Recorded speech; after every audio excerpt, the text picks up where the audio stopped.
Hello everyone, welcome back. I'm Dr. Swati. I'm a periodontist and I teach with board aspirants for all the national board exams coaching. So this video, like I said in my previous video, is going to be a very short video and about ethical questions. Now, ethical questions is a very common part of all the interview process. All the schools definitely are going to ask you a lot of questions on ethics. Some even have a set of questions they want you to just answer, not in the interview process but by marking.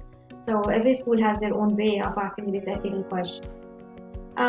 We get a lot of questions from different people who are preparing about why ethical questions are even asked in the first place. So answer is very simple. You are working in a profession that will put you into situations where you have to decide what is right for the patient and what's not. Sometimes it's something that would go against your own values or something that you would think is not that of a big deal, but for the patient it would be.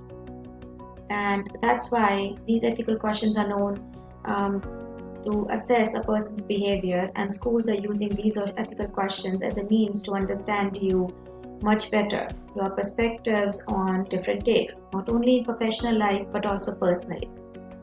I'll give you an example from my question, my interview, and from that I'll go on further.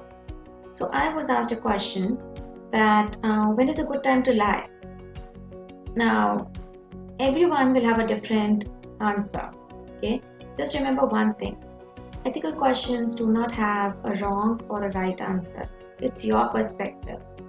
For some it might be wrong, for some it might be right. But there is a certain set of rules that you have to follow, which are considered as ethical. Okay. Now, when I was asked when is a good time to lie, I was thinking about that, and what I answered was that I do not think there is a good time to lie. I personally do not think that we should be lying about anything that would probably hurt someone. Just for the sake of fun, everyone lies. But as such, if you're asking me in a professional manner, if I would lie about something, I would not. And then I just cited an example for the same. Like I have a patient, and even if the patient wants a certain set of treatment from me, and if I think that the prognosis is not going to be good for that treatment, I'm not going to do that treatment for the patient. I try to convince the patient to think of an alternative treatment. I would make him aware of the cons and about the prognosis, and trying to convince him to go with another treatment plan. But I would not want to lie, because this would not be a lie just about the money, but this would also be a lie that would involve playing with the sentiment of the patient. He's trusting you, and I wouldn't want him to not trust me in the future. This is a long-term relationship that you want to build with your patients, with your colleagues. So you do not want to build a relationship on distrust. Now that was my answer. Everyone will have a different way of answering. Maybe the same answer, but a very different approach, a different example. So this is just an idea I'm giving you of the ethical questions. Another question that I can tell you, which a student asked, is that normally everyone gets asked about if you have your batchmate coming to you and asking you to share their homework assignment, would you do it? Again, lots of different ways to answer this question. But what is your approach is they want to know.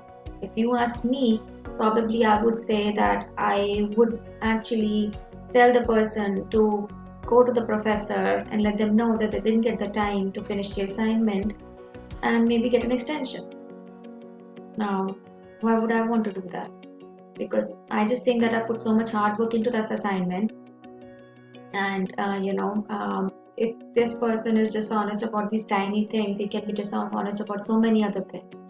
So even if that person is a close friend, I would ask them as a friend to be honest.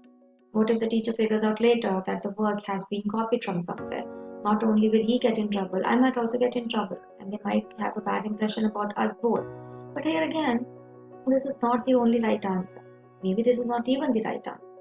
This is just a perspective. So do understand that ethical questions are just a way to understand your perspective.